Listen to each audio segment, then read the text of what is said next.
I had just won $21 million and drove to my daughter's house to share the news. But as I stood at her door, I heard her voice. If we raise the dose, by Christmas she won't even remember who she is. I didn't knock. I turned around, drove home, and began the silent game. This isn't just a story about a lottery win. It's about the day I discovered my own daughter was plotting to erase me from existence.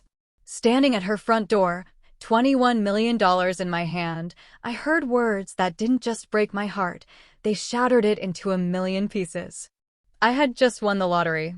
$21 million. Can you even imagine? I clutched that envelope, my hand actually trembling, picturing the look on my daughter Nora's face when I told her. Not that I'd give her all of it, of course not. But maybe a little something. Help with the mortgage, finally fix up their kitchen, set up a fund for my granddaughter, Emily. That was the dream. A good surprise. But life, as it turns out, has a way of serving up entirely different kinds of surprises. Their voices, Nora and Jake, my son-in-law, drifted through the door, crystal clear. Jake first, his tone unnervingly calm, calculated. If we up her dosage slowly by Christmas, she won't remember who she is. And then Nora, my own flesh and blood, replied, she won't fight back. She's soft now. This is the only way. My knees gave out beneath me, the lottery envelope still clutched tight. My heart didn't just break, it imploded, leaving a hollow ache where love used to be. Not broken, because broken implies there's something left to fix. This was a tearing, clean, and sharp. I didn't knock. I couldn't. I just turned around, drove home in a daze. No tears. No shaking. Just a cold, mechanical drive. That night, two things arrived at my door: a bottle of whiskey I had no intention of drinking, and a set of hidden cameras I absolutely intended to use. I installed them myself, kitchen, front door, tucked into the molding above the medicine cabinet. I tested every angle, every shadow, every whisper of sound. They say when you get old, you become invisible. Maybe, but invisibility has its uses. 3 nights later, they came. Nora brought a casserole, Jake a smile that never quite reached his eyes. They played the part of the dutiful children, small talk, compliments. Emily wasn't with them, of course. She still had a soul. Jake even offered to help clean up the kitchen, something he'd never done. As I rinsed dishes, I saw him glance at the cabinet, a pause, a hand in his pocket for a second too long. He left a new bottle of pills right where my old ones used to be. I didn't touch it. Later that night, I swapped the capsules, leaving their poison in a Ziploc under the sink. The next morning, the show began. I forgot the sugar in my coffee. I called Emily by the cat's name. I stared at the TV, lost in thought, without even turning it on. They came back, this time with papers. Just routine, Jake said. To take the burden off your shoulders, Nora added. I smiled, nodded, told them I'd take a look. I waited. 4 days later, they returned. No smiles this time. Nora slapped the papers in front of me like she was dealing cards. Long-term care authorization was at the top. The second page? A property transfer. I blinked, feigned confusion. Where's Emily? What day is it? Jake slammed his hand on the table. Nora hissed something I couldn't even process. Then a sharp, hot sting across my cheek. Before I could catch my breath, Jake grabbed my shoulder and shoved. My back hit the chair, pain shooting up my spine. I trembled, stunned, convinced I couldn't get back up. And, just like that, the front door burst open. Officer Grant. Laura. She used to take piano lessons from me when she was 12. Now she had a badge, a gun, and a face that said she'd seen enough. Step away from her, she commanded. Nora went pale. Jake raised his hands. And I? I just sat there, watching them. Calm. You see, sometimes silence isn't weakness. Sometimes it's preparation. And I had been preparing since the day I didn't knock. They thought it was over. But that was just the first step. After the police left, after Nora and Jake were gone and the front door was finally closed again, I didn't collapse. I didn't cry. I walked into the kitchen and poured myself a glass of water. My cheeks still burned, my shoulder ached. But I stood tall because now the game had shifted. I didn't just want to defend myself, I wanted them exposed. The slap and shove would trigger consequences, but that was just raw emotion, heat. I needed proof that their plan went beyond one bad evening. I needed to uncover everything they were hiding. So, I got to work. I called Martha first, my friend of 30 years from the library, the one who remembers everything and everyone. She never liked Jake. I didn't tell her the full story, just that I had a situation and needed help reviewing something. 2 hours later, she arrived, reading glasses perched, yellow notepad in hand. I pulled out Nora's folder. She was too confident to think I'd actually read it. That arrogance was going to be her undoing. Page after page of legal jargon, durable medical proxy, permanent residence waiver. There was even a draft of a power of attorney I'd never signed, but my signature was scanned into it. Martha caught it instantly. "This isn't just pressure, Harriet," she tapped her pen on the page. "This is premeditated." We read through everything twice, Martha taking photos, helping me separate the suspicious from the potentially useful. I didn't need to understand every legal term. I just needed to build a chain: intent, motive, method. Then came the banking records. I'd never given Nora full access, but she'd helped me set up online banking years ago, and I'd let her have my passwords when I broke my wrist. I'd changed them, I thought. But when I logged in, things looked fine until I checked the recent login activity. 3 attempts in the past week from an unfamiliar device. 1 from Jake's work IP address. I contacted the bank's fraud department. They confirmed multiple views of my account. No money taken yet, but the pattern was clear. I printed the records, highlighted every access, made copies, organized everything in a binder. I wasn't angry. I was methodical. Over the next 3 days, I dug through everything: insurance policies, the deed to the house, old letters from my husband. I looked for fingerprints, traces, anything that showed how long this had been building. And I found it, buried in the back of my filing cabinet, in a folder labeled Miscellaneous. A typed document dated 6 months ago.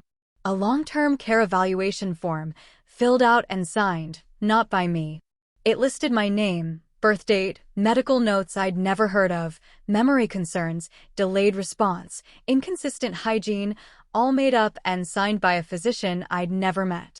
I closed the folder and sat very still for a very long time. They'd been planning this long before the lottery win. This wasn't about money. Not anymore.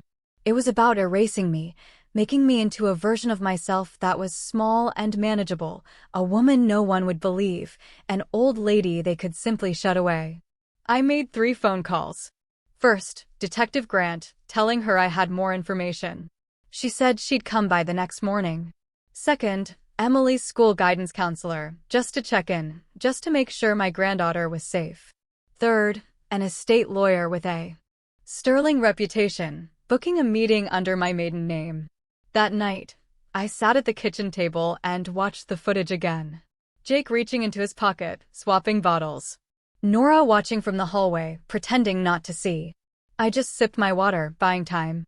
I played it twice, not because I needed proof, but to remind myself that I hadn't imagined it, that the danger was real, that I was right to act. By morning, the pain in my shoulder had settled. I brewed coffee, dressed in navy slacks and a blouse with buttons that took too long to fasten. I pinned my hair back and put on my late husband's watch. It still ticked, steady and quiet. I sat by the window and waited for the next knock. Because this time, I was ready. Detective Grant arrived just after 9. Plain slacks, gray blouse, no badge in sight, a thin black folder tucked under her arm. Her eyes scanned my front porch like it might have changed since her last visit. She didn't smile. She didn't need to. I led her straight to the kitchen where I'd laid out the new evidence in quiet order: the forged care documents, the login records from my bank account, the video files on a flash drive labeled by date and timestamp. She sat across from me and opened her folder, but didn't take out a single sheet of paper. She just listened. When I finished, walking her through the sequence, she finally spoke. Her voice was low, steady. "This isn't just about family. This is fraud, identity tampering, possibly conspiracy to defraud a senior citizen." She didn't need to elaborate. Her face told me she'd seen this before. Maybe not with this much precision, or with this many moving parts, but the core of it was familiar. Keep copies, she advised. I gave her the binder, the flash drive, the printed logs. She promised to loop in a financial crimes officer and start a formal review. She didn't give me a timeline. I didn't ask for one. After she left, I sat in the silence of the kitchen. The air still carried a trace of her scent, clean wool and paper. I could hear the hum of the refrigerator, the faint tapping of tree branches against the living room window. I allowed myself 5 minutes. No more. Then I stood and walked to my bedroom closet. The safe was behind the coats.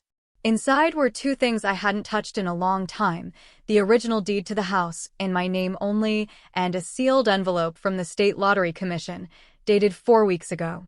I held both items for a moment before slipping them into my purse.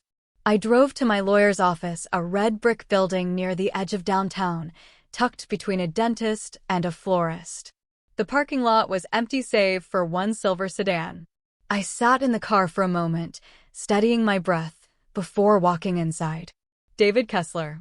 He'd handled my husband's will years ago and remembered me by my voice. He greeted me in the waiting room with a nod and motioned toward his office. No receptionist, no small talk. I liked that.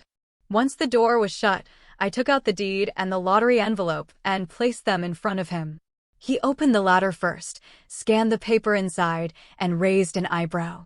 I watched his eyes move across the numbers. Then, I watched the silence settle in as he absorbed what I told him next. Not just the lottery. Not just the betrayal. The forged papers. The login attempts.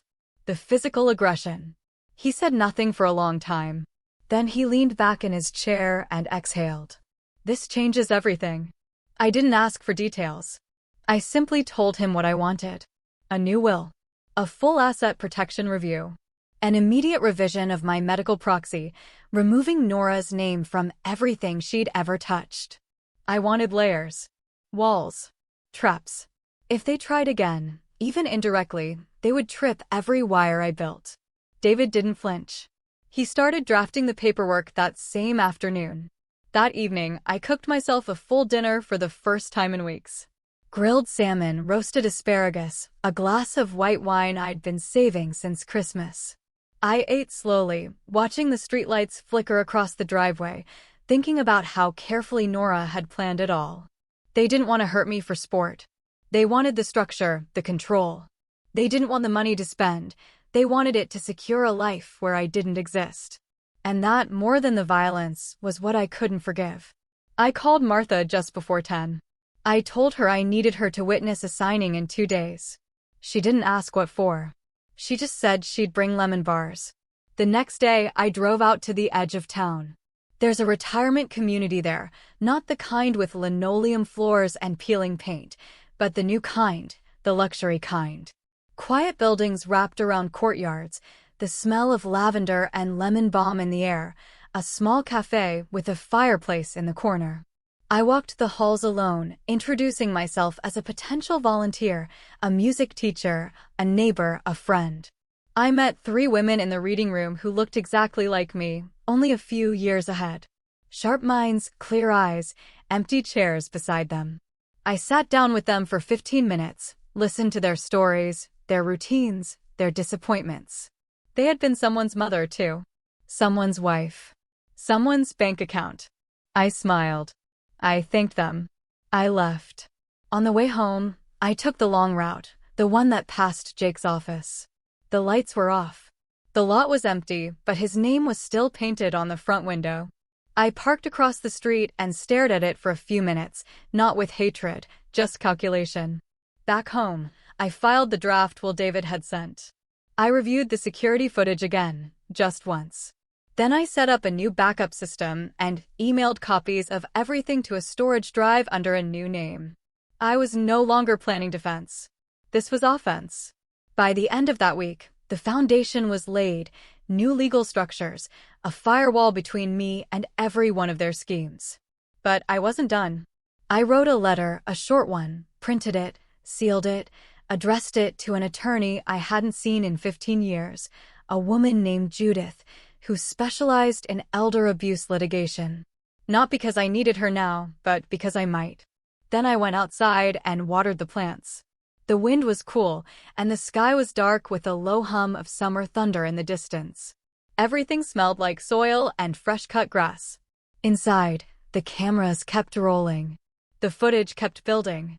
My strength kept growing. Because they had touched the wrong woman. And I had only just begun. By the end of that week, the outer layer of my defense was sealed. Legal protections in place. The camera system had recorded enough to speak for itself if I ever lost my voice. But defense wasn't enough anymore. I didn't want to wait for them to strike again. I was done being the hunted. I had the evidence. Now I needed to turn the weight of it against them. The first step wasn't loud. It was a name on an envelope. I mailed 3 certified packages to 3 separate people. One to the state's Adult Protective Services office. One to the ethics committee at Jake's engineering firm. And one to the managing partner of the law firm where Nora used to clerk, a place that prided itself on legacy and reputation. Each envelope contained the same thing, a thumb drive with clips from the video footage, scans of the forged documents, and a short, calm letter with dates, times, and facts. No accusations. No threats. Just the truth. Delivered cold. I didn't wait for a reply. I didn't need one. The point wasn't conversation. The point was consequence. Next, I booked a quiet lunch at the country club, where Nora had been desperately trying to claw her way into the social circle. I reserved a table under my maiden name and arrived early, wearing the brooch my husband had given me the day we paid off the house. I didn't invite anyone, but I made sure the lunch coordinator, the same woman who handled their gala committees, saw me come in and sit down alone. I ordered the trout, tipped in cash, and said I was reviewing catering options for a community fundraiser. Then I left my business card behind, one I'd had printed the day before. It listed only my name and the phrase Community Advocate, Bloom Foundation. No phone number, just a website. The website had one page, a quiet mission statement, and a video link titled, When Family Fails You. The video was less than 4 minutes long. I never showed my face. It used subtitles over black and white security footage with soft piano music in the background. No narration, just visuals. A woman being handed a document. A man swapping bottles in a kitchen. A slap. A fall. A slow fade to the words, protect yourself before they rewrite your life. It wasn't just about me anymore. I knew that now. I met with Detective Grant again 2 days later. She had received confirmation from the district office. The investigation had been upgraded. Not just elder abuse. Now it included forgery, misuse of protected medical information, and conspiracy to defraud. She asked if I was willing to testify. I told her yes, without blinking. That night, I slept with the window open. The air smelled like pine needles and distant rain. I woke once briefly and heard the wind chimes clinking on the porch. I listened, then fell back asleep. 2 mornings later, Jake lost his job. I didn't find out from him. I found out from Martha, who got a text from her nephew, who worked in the building next door to Jake's office. Apparently, there had been a meeting, a private one. Then he'd left the building without his security badge. It had only taken one look at the footage, the slap, the switch, the falsified document. The firm didn't want the liability. Not with state investigators watching. I didn't gloat. I didn't smile. I watered my garden that morning like I always did. I trimmed the lavender bush and swept the walkway, but I did allow myself one small nod when I passed the mailbox. Nora held out longer. She had more insulation. She'd always been better at pretending, but the cracks started showing fast. Her name disappeared from the social calendar at the club. Her volunteer slot at the Historic Preservation Board was quietly reassigned. And when I walked past the boutique she used to frequent, the manager didn't meet my eyes. I received a message through my lawyer the next day from hers. She requested a private meeting, not about custody, not about inheritance, but about closure. I told David to decline politely. There would be no private meetings, no quiet arrangements. If she wanted to speak, she could do so under oath. The hardest part of those weeks wasn't the damage. It wasn't watching the reputation they'd built collapse under their own weight. It was knowing how easily I could have missed it. How close I'd come to being erased by the very people I had given my life to. It made me see everything differently. I cleaned out my attic that weekend, found old photo albums I hadn't touched in years, found letters from my late husband, birthday cards from when Emily was just a toddler. I boxed them carefully and moved them into the study, into the cabinet where I now kept my legal files and backup drives. The past and the future, side by side. On Sunday, I made a small donation in Nora's name to the local women's shelter. Anonymous. Just a check, no message. Not out of forgiveness. Not out of guilt. But because sometimes, even when people try to destroy you, you don't have to let them change who you are. I was Harriet Bloom, and I still was. And the storm I had unleashed was only just beginning. It didn't take long for the blowback to begin. When people start to fall, they rarely go quietly. And Nora was not one to go down without a struggle. 3 days after Jake lost his job, I noticed a car parked across the street from my house. Same make and model, different plates every day. No one ever got out. They never rang the bell, but the engine stayed running for hours. Always facing the front window, always around the same time Nora used to drop off baked goods, like she was some saintly daughter. I didn't panic. I added one more angle to the security system and went about my day. But I knew it was her or someone hired by her, watching, waiting, looking for weakness. That same week, a letter arrived in the mail. Not from her directly, of course. From a different law firm, one I didn't recognize. The tone was sharp, aggressive. It accused me of falsifying claims, manipulating video evidence, and damaging Nora and Jake's reputation with malicious intent. They threatened defamation suits, a formal countersuit for slander, and financial restitution. I handed the letter to David Kessler and made a pot of Earl Grey. He read it while I clipped basil from the garden. He looked up once, nodded, and said he'd handle it. He asked if I had updated backups of all the original files. I told him yes. 3 copies, one on a drive in my fireproof lockbox, one with Martha, one in a safety deposit box at the credit union. That night, I sat at the kitchen table and reread the original forged documents. Nora hadn't just tried to trick me. She had used legal formatting, my old signature from tax returns, even a mock notary stamp she must have lifted from some online template. She knew exactly what she was doing. And now that the law had seen the evidence, she was scrambling, throwing darts at the wall to see if anything would stick. A few days later, I received another call, this time from a woman who introduced herself as an investigator from the State Board for Medical Licensing. She had received a copy of the footage and was pursuing formal disciplinary review against the physician who had signed the initial elder care assessment that Nora used as justification to seize medical power of attorney. Apparently, he had signed off without ever meeting me in person. Never even called me. Just took Nora's word and rubber-stamped it. I thanked her. After the call ended, I sat still for a long time. The doctor, a man I'd never seen, had come that close to declaring me legally incompetent. Had things gone just a little differently, I could have been locked away in a facility by now, forgotten, drifting. He was a stranger, but his carelessness nearly stole everything from me. And Nora knew she counted on it. I wrote his name down and filed it with the rest. Not because I wanted revenge, but because I wanted a record, a full, clear map of how close I came to being erased. Later that week, Nora tried something bolder. I came home from the pharmacy to find my gate open. Nothing looked touched at first, but when I entered the kitchen, I noticed my spice drawer slightly ajar. One of the labels peeled. The white sticker on the jar of chamomile tea had a tiny fingerprint in ink, just visible when I held it against the light. I didn't drink the tea. I called Detective Grant instead.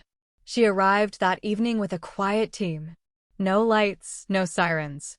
They took samples, photographed the scene, asked if I'd eaten or drunk anything I hadn't prepared myself. I said no. She nodded and placed a small recorder on the counter. She told me to speak freely, just in case. I didn't feel afraid. I felt steel growing in my chest. 2 days later, she confirmed it. A sedative had been laced into the chamomile, the same compound they tried to switch my medication with. Same dosage, same manufacturer. They hadn't given up. They had escalated. It was desperation, but desperation makes people careless. On Saturday morning, I received a call from a woman named Deborah. She said she had seen the video. Her daughter forwarded it to her after it made its way through a private Facebook group for local caregivers. Deborah's own mother had lost her house 6 months earlier under similar circumstances. No footage, no proof, just paperwork and manipulation. She wanted to thank me, said she was speaking to a lawyer now. I hung up and stared out the window for a long time. Maybe what happened to me wasn't just about my family. Maybe it was something wider, a quiet epidemic, hiding behind polite dinners and fake smiles. And maybe exposing Nora would do more than just clear my name. Maybe it would protect someone else.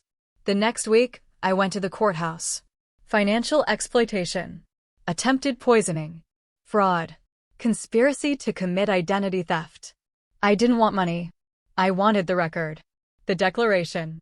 I wanted it written in the public file that what they did was real, that I had not imagined it, that I had not exaggerated, that I mattered. That week, Nora's attorney dropped her. Jake's former employer released a public statement distancing themselves from any former employee involved in investigations of elder abuse. And a week later, the district attorney's office requested a meeting. They had questions. I had answers. It was a Monday morning when the official letter arrived, a summons. The state had decided to proceed with charges.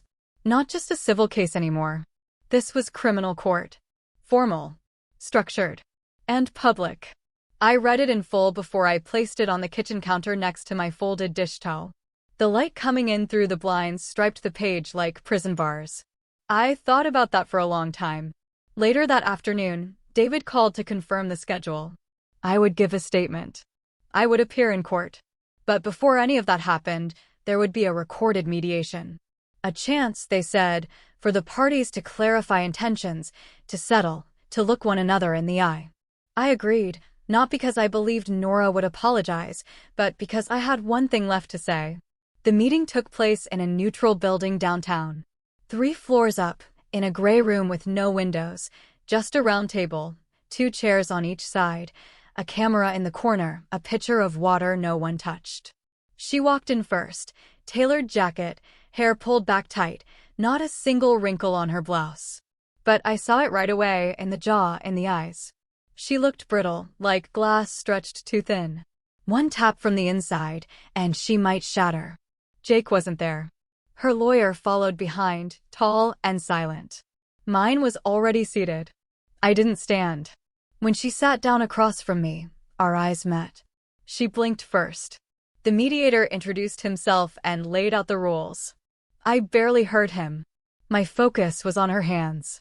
Perfect nails, one tapping a slow, nervous rhythm against the armrest. She used to tap like that during math tests as a girl. They asked me if I wanted to begin. I said yes. I told Nora I had raised her to be strong, that I had sacrificed more than she'd ever know to give her a safe, stable life. I told her I had never needed thanks, but I had expected decency.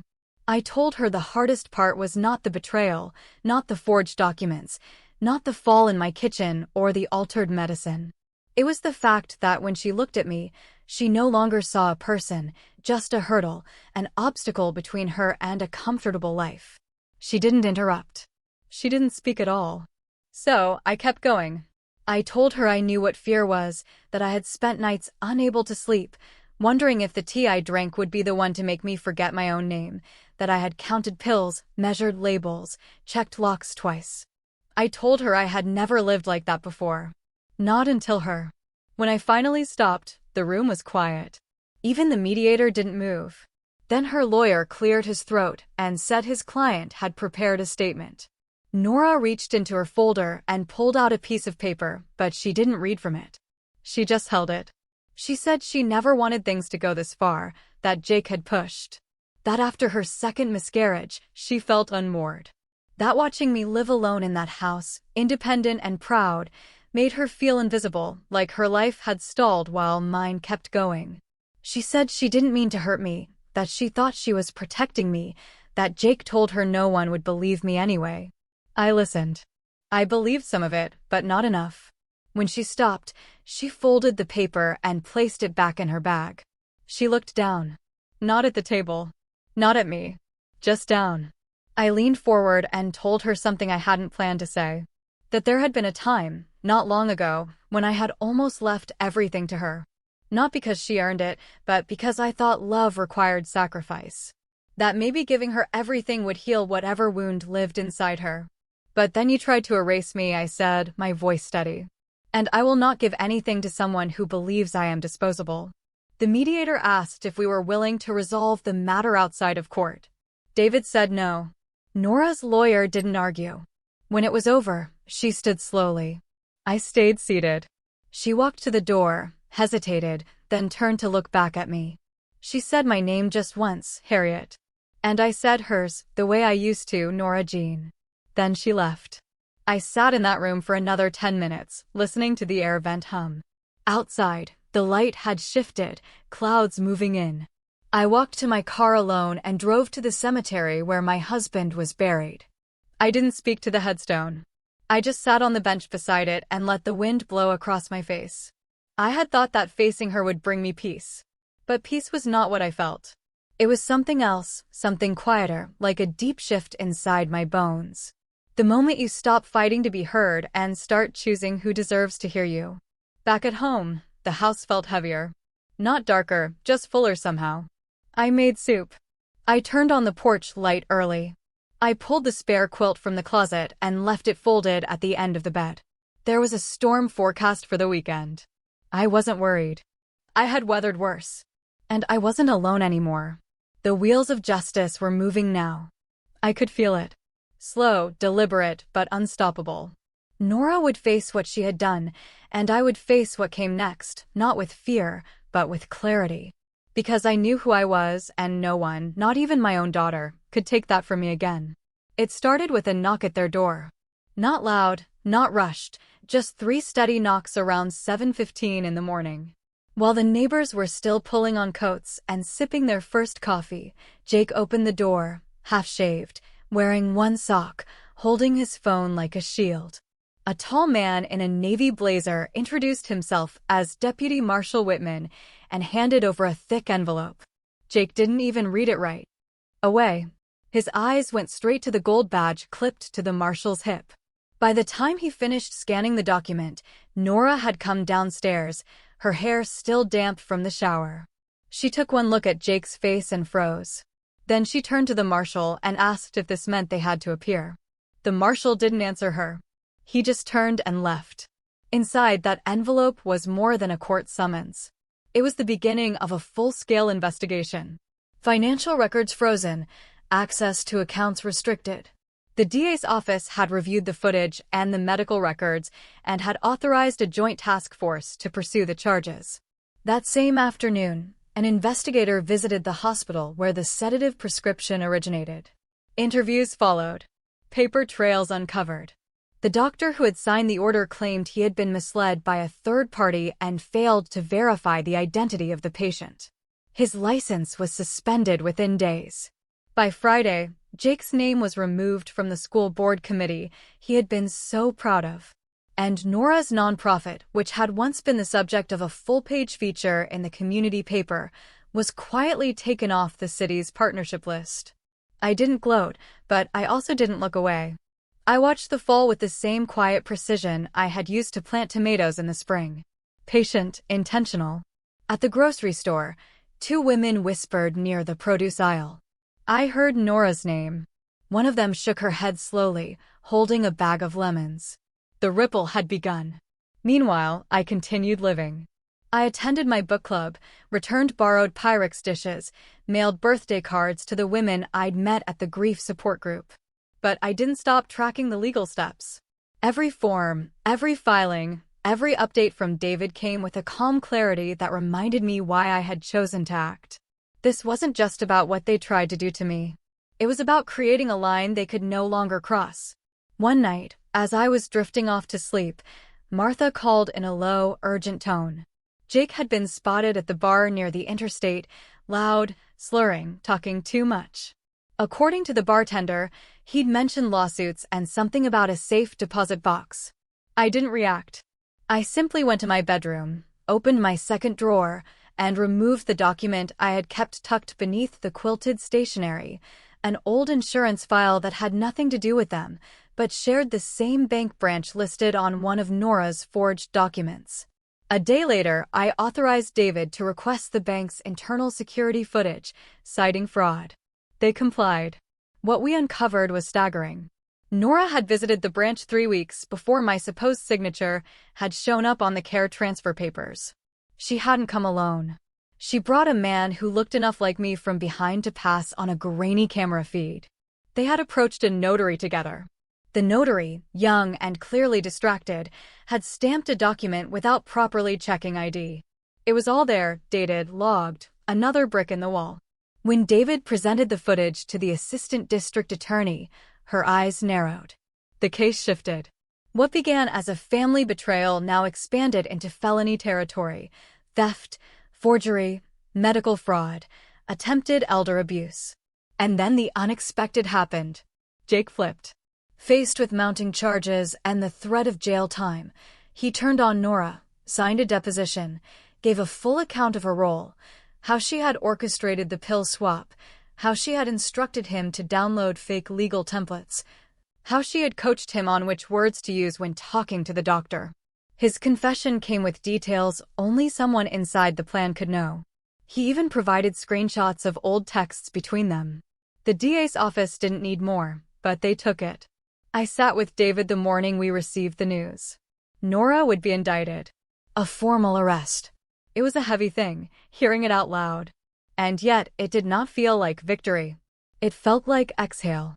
I remembered the way she used to braid her doll's hair at the foot of my bed when she couldn't sleep. How she once cried when I missed her piano recital because I had to work a double shift at the diner. Somewhere along the way, something had hardened in her. And now the world was about to show her what it meant to be held accountable. The next day, Martha brought over lemon bars. She didn't say anything, just placed the tin on the counter and gave my hand a squeeze. I sat with that tin for a long time before opening it. I wasn't celebrating, but I also wasn't grieving. The truth had come into the light. And once truth begins to shine, it's hard to put it back into the dark. 2 days after Jake's confession reached the DA's desk, Nora filed an emergency motion through her attorney. It was slick, buried in procedural language aimed at freezing all evidence tied to her nonprofit's accounts. She claimed everything was a misunderstanding, that she was the victim of a malicious smear campaign orchestrated by a bitter parent and an unstable husband. The court rejected it, but the media did not.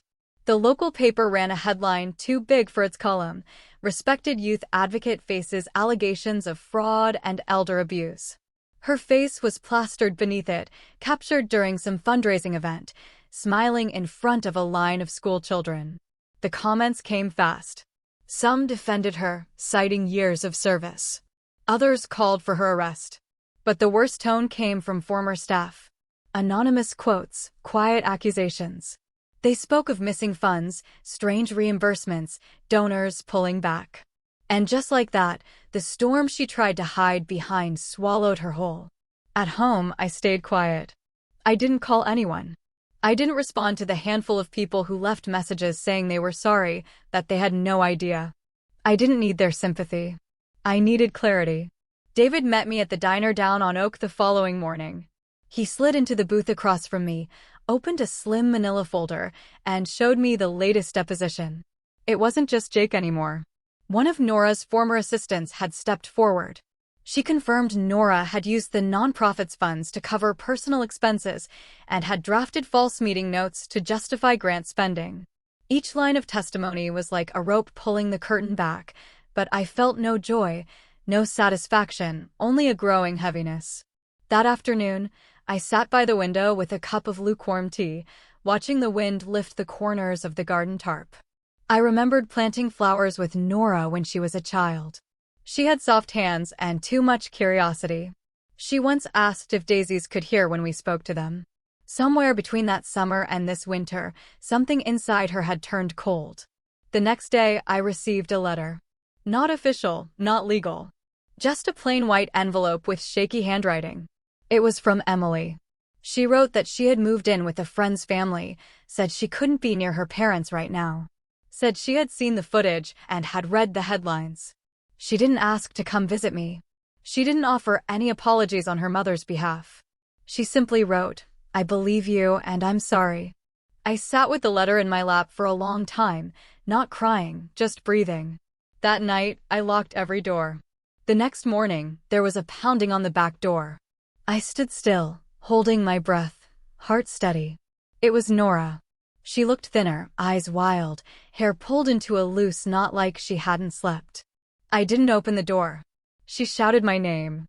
Twice, said she just needed to talk, that it had all gone too far. I turned away from the window and walked to the living room. I didn't want to hear it. But then I heard glass, the sound of a flower pot shattering. By the time I reached the porch, she was gone. And there beside the broken clay was a photograph. It was the one from our trip to Savannah, the last trip we ever took as mother and daughter. I picked it up. The corner was torn. Her smile in the picture looked forced. 2 nights later, a letter came from her attorney. A thinly veiled threat, demanding the withdrawal of all charges, claiming emotional coercion. David advised me not to respond. The DA's office sent a formal rejection, but I knew what this was. It wasn't a legal play. It was personal. She wanted me to feel something. Regret. Guilt. Doubt.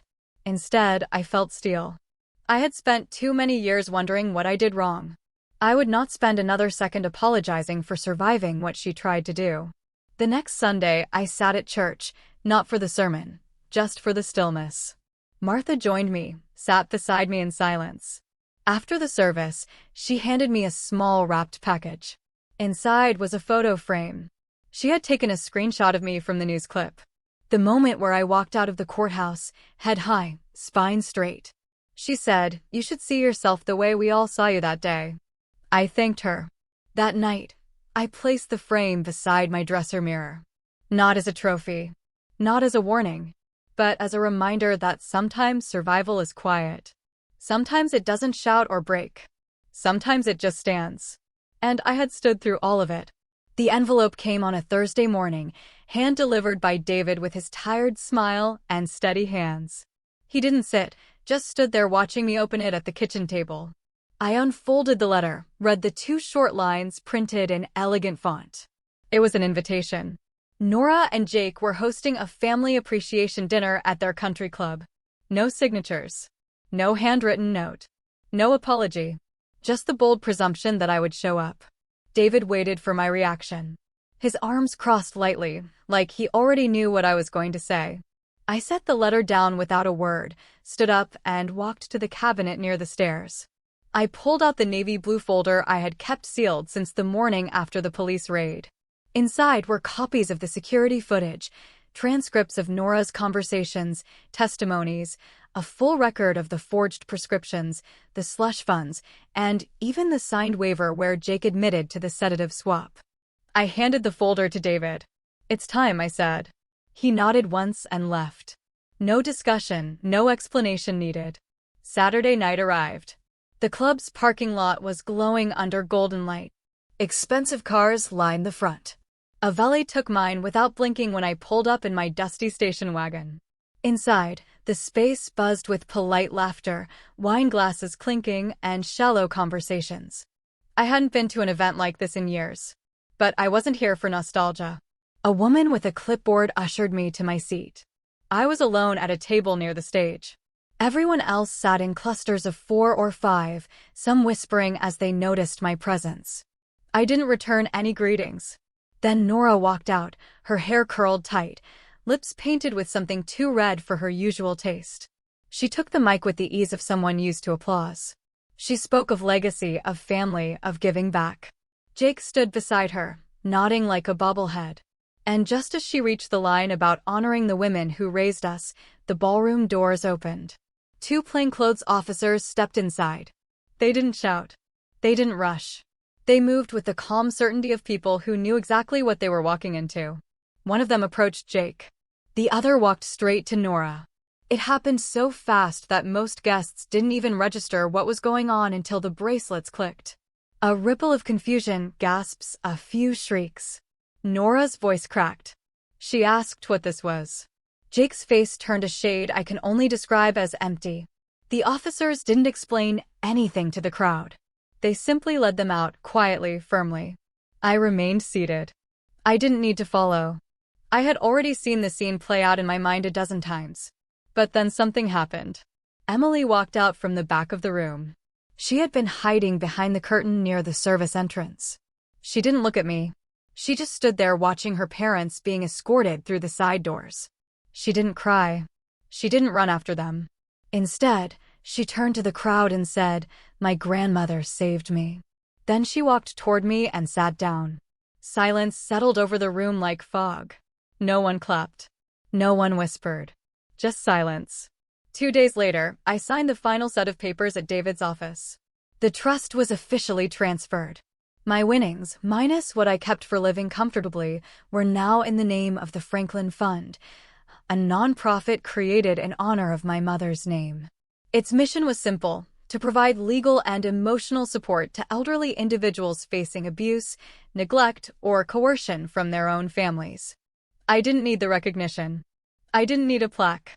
But when the first call came through from a woman named Sylvia, who had been locked out of her own home after signing over her pension, I knew I had made the right choice. Later that month, I sat with Martha on the porch. She asked me if I felt better. I didn't answer. I just looked out at the garden. The daffodils were blooming again, the ones Nora once planted with her tiny hands. I no longer needed to understand what went wrong. I just needed to know I had done what was right. The hallway outside the visitation room smelled of antiseptic and artificial lemon. Somewhere down the corridor, a cart rolled by with a soft squeak. I sat on the bench waiting, with a paper visitor tag clipped to my sweater. It was the same sweater I had worn the day Nora turned 10, the same one she once wrapped herself in after scraping her knee on the driveway. She said it smelled like home. The officer opened the door and gave me a short nod. I stood and stepped inside. The room was quiet, sterile, pale blue walls. A single table bolted to the floor, 2 chairs on either side. One chair was already occupied. Nora sat stiffly, her posture tight, her eyes unreadable. Her hands rested on the table, fingers laced together. She didn't look up when I entered. I pulled out the chair across from her and sat. No words, not yet. The silence between us wasn't hostile. It wasn't forgiving either. It was a silence that belonged to 2 people who had run out of excuses. Her eyes finally lifted. Not angry. Not broken. Just tired. "I didn't think you'd come," she said. I nodded slowly. I did. She waited. Maybe for an accusation, maybe for comfort. I gave her neither. "You planned the dinner weeks before you sent the invitation," I said evenly. "You wanted me surrounded, outnumbered, pressured." She blinked but didn't deny it. "You expected me to fold, to sign over the trust, to disappear quietly." Nora's lips pressed into a thin line. Her voice, when it came, was quiet. It wasn't about the money. I let that sit for a moment. Then I leaned forward. "Then what was it about?" She glanced at the wall, then back to me. "You always made me feel like I had to be perfect, like everything I did was a performance. You praised me for grades, for achievements, for being strong, but never for being me." I exhaled, not because it hurt, but because it was something I had waited years to hear. "You're right," I said. "I was hard on you. I wanted you to be capable, independent, safe in a world that wouldn't hand you anything. I didn't know how to love gently." Her shoulders dropped slightly. "So I turned hard, too. I married someone like Jake because he knew how to play strong, but we were just 2 people trying to stay ahead of the fear." "I know," I said, and I let that go on too long. She looked down at her hands, picking at her thumbnail. "I didn't mean to hurt you that night with the pills, with what I said." "You didn't mean it," I said, "but you let it happen, and you kept letting it happen." She didn't answer. I pulled a folded piece of paper from my coat pocket and laid it on the table between us. Her name was typed on the top. It was a handwritten letter, not mine, Emily's. I had found it tucked under my door the night before. Nora hesitated before picking it up. Her eyes moved quickly down the page. I watched her face shift, confusion, then something close to shame. "She's been seeing a therapist," I said. "She wrote that on her own. Said she wants to see you. but not until you've done the work. Nora folded the letter again, carefully, like it was something fragile. I don't know if I can fix this, she whispered. You don't have to fix it all today, I said. But you do have to begin. For the first time since I walked in, her eyes met mine with something that resembled who she used to be. The girl who built forts in the backyard. The girl who begged for midnight pancakes. The girl who once cried because a bird flew into our window and died. I stood slowly. I'm not here to punish you, Nora. The court will do that part. I came because you're still my daughter and because I needed to say this face to face. She nodded once, stiff and small. I moved to the door. Just before I knocked for the guard, I turned back. I forgive you, I said. She didn't say anything, but her lips trembled. And as the door opened behind me, I saw her clutching Emily's letter like it was the only real thing in the room. I stepped into the cold air outside. The wind was sharp but clean. Martha was waiting in the car, reading a book with her glasses pushed halfway down her nose. She didn't ask how it went, just offered me a thermos of hot tea and turned on the heater. We drove in silence for a while, the city slowly unfolding into the distance. At a stoplight, I looked over at her. Do you think she meant it? Martha didn't answer immediately. Then she said, sometimes the first sorry is the one they say to themselves. I watched the traffic move past us. I didn't feel victorious. I didn't feel hollow either. I felt done. Not with being a mother, not with being hurt, but with carrying it all alone. And maybe that was enough for now. It was quiet in the house again. Not the kind of silence that once pressed heavy against my chest.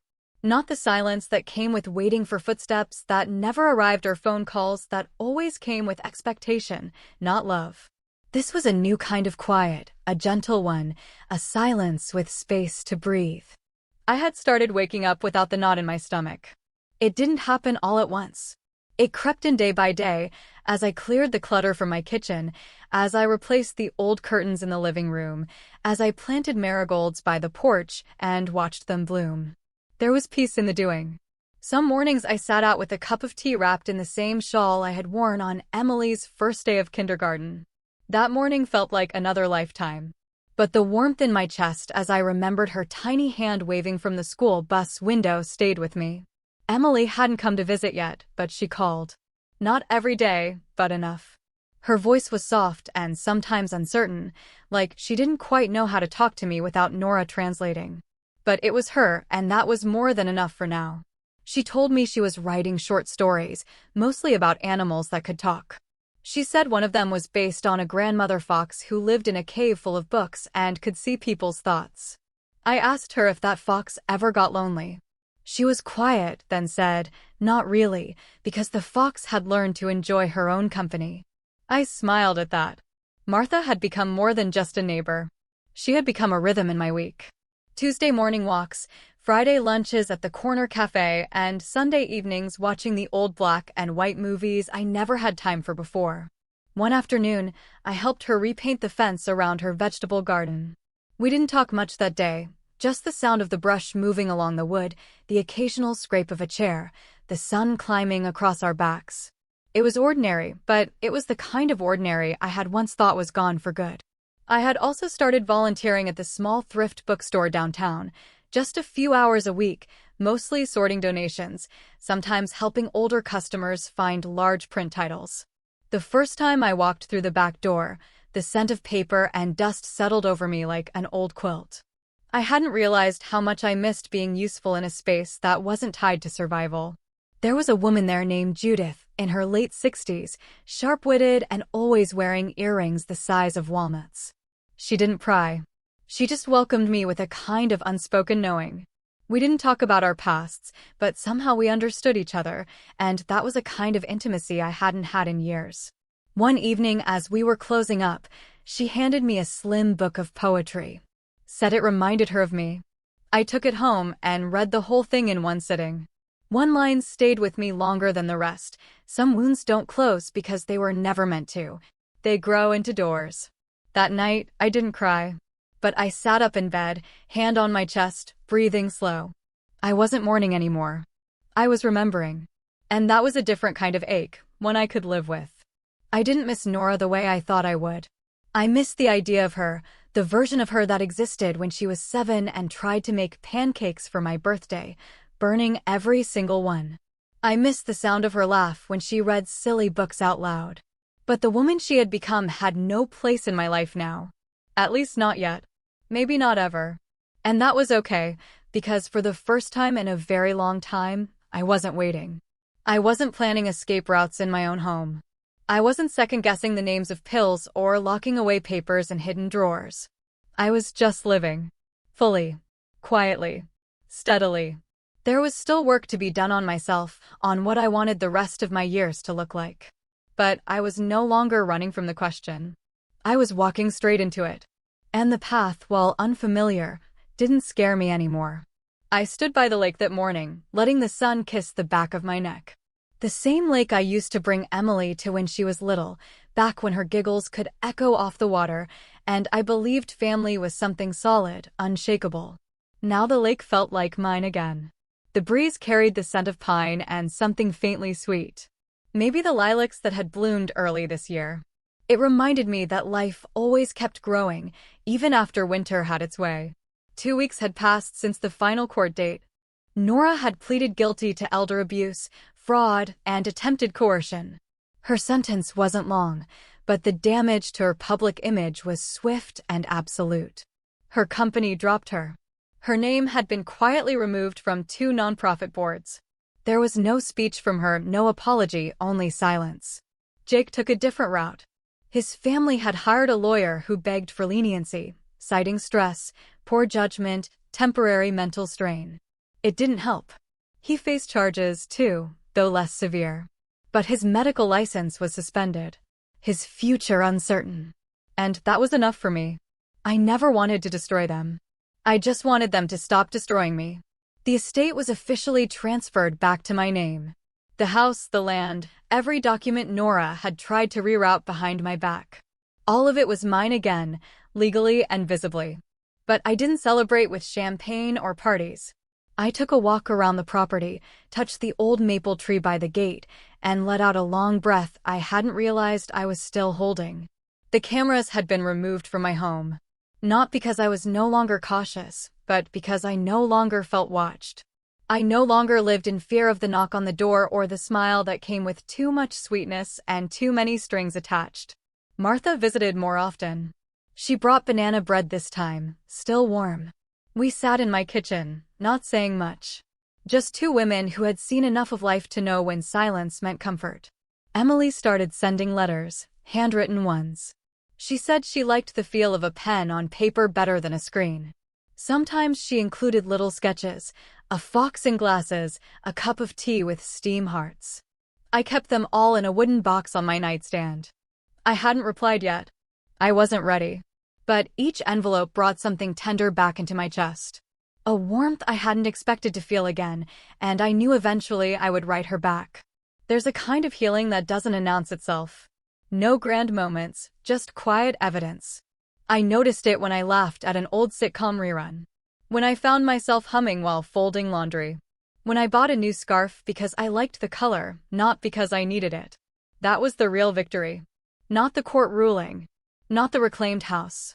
But the return of joy in the small, unexpected places. One evening, I took out the winning lottery ticket.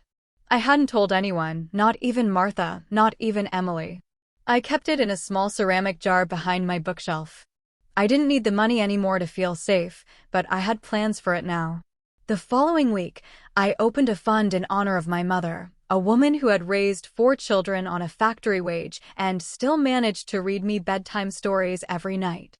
The fund would support single women over 60 pursuing community education, small businesses, or simply learning how to rebuild a life alone.